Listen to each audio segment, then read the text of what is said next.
clearly I read The Emperor of Gladness by Ocean Vuong. I hope I said that right. And like I said, Bay City 1. And I got some little tabs here, but we're not going to do all that today. Mainly those are just resonance quotes that I really love and that I like to come back to, because I will quote something down in my journal right here. So I read The Emperor of Gladness, and it did not take me long to read it.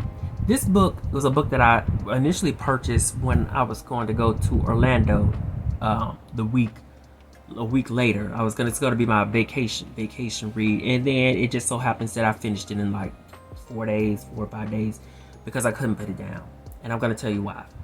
But first, the plot of the story. The story has to do with this 19-year-old boy. Here we are in 2009, actually, named Hai. Hai is a Vietnamese boy. You know, his family immigrated to America, and he is residing in this place, which I thought was unique. It was not San Francisco, thank you. It wasn't in California. It was much more in the New England area.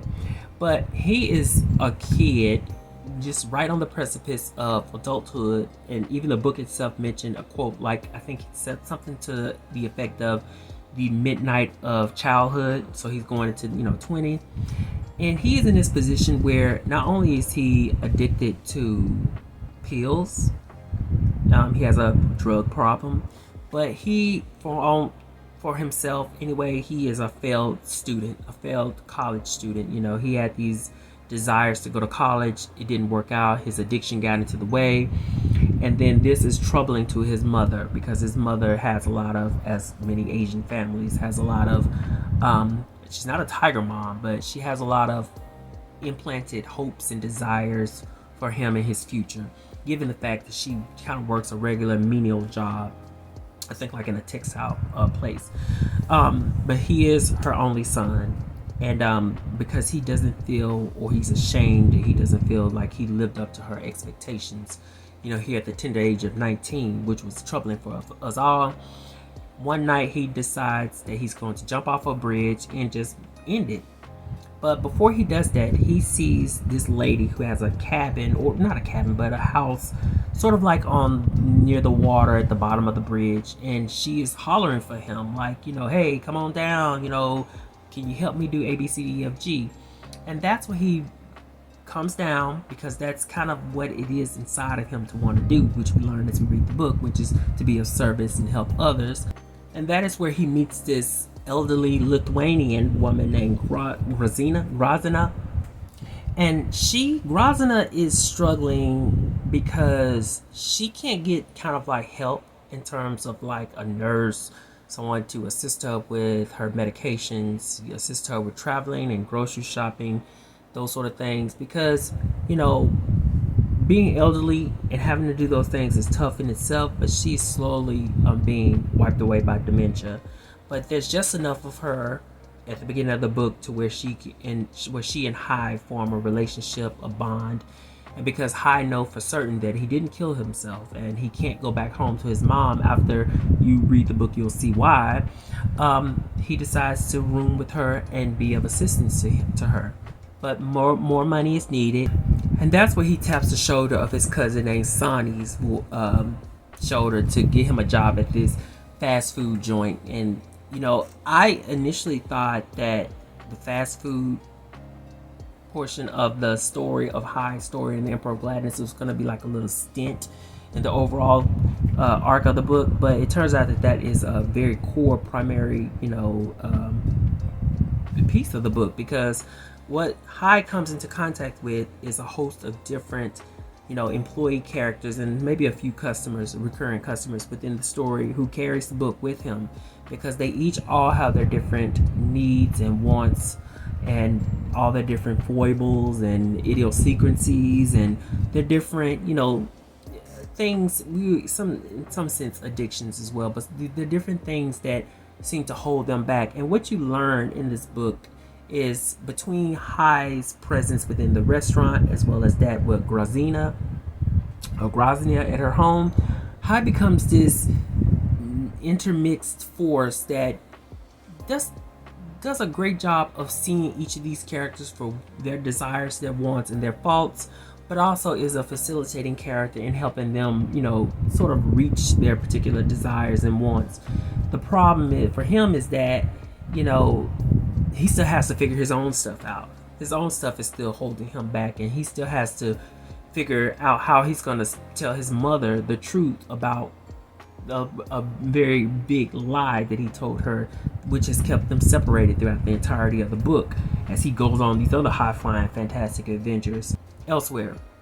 And that is kind of where I got the, when you talk about the title of the book, The Emperor of Gladness, because the town that they reside in is called Gladness, is that High is sort of like the Emperor of Gladness. That is what he goes about trying to help facilitate and seek within each of these different characters, both from the restaurant and as well as his home life, or his fostering home life. That's just from the surface standpoint. That's a lot of what this book is about. It's about how just being present in other people's lives is transformative, even from the most mundane things that we do. And that's something that I've gradually learned myself, is that there's so many people whose lives you touch day after day, especially in my job, day after day, just by showing up in so many different unique ways. And that's the role that High played, and that's the role that also that many of the surrounding characters of High play in his own fortitude of being transformed, so he can take on his own challenges.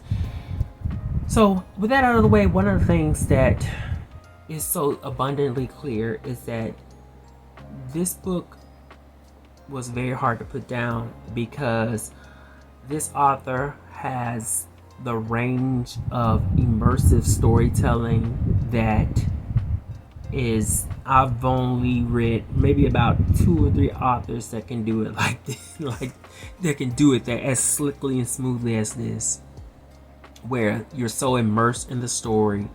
There's so many gradual details to not only the characters but to the particular setting that they're in. No space is left blank, no space is left empty. There's very careful use of words, but you're still so drawn and sucked into the story that you can't let it go. I've definitely found myself sitting down without breaks, just reading and reading and reading this book, because I hungered for it. I was so locked into this world and this author's writing style that there was no, I couldn't put it down. I wanted more. Nothing in this book for me felt unneeded, except for one scene.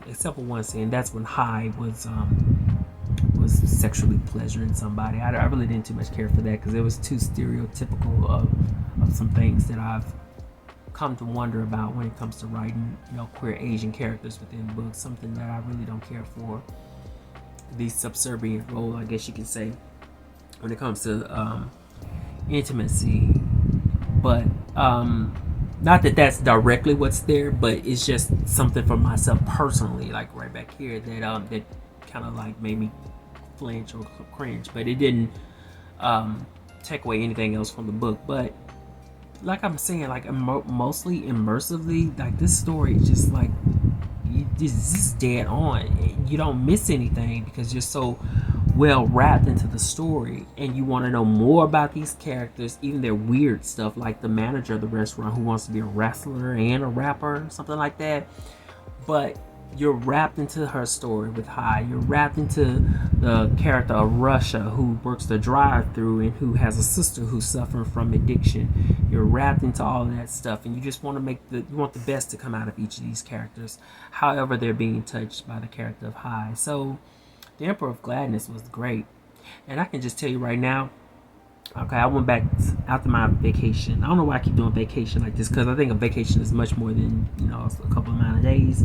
But after I got back home, I went to Barnes & Noble where I bought the book, and I told that manager, this book needs to be at the front of the store. And she was like, oh, I'm pretty sure it is. And sure enough, it is. Not where I want to be, but it's still at the front of the store. And I told her, you need to take his second book, his first book, On Earth We Are Briefly Gorgeous, and prop it up next to this book as well, so you won't miss out. So The Emperor of Gladness was an easy, fantastic read for me, and I knew it to be so. So, point blank period.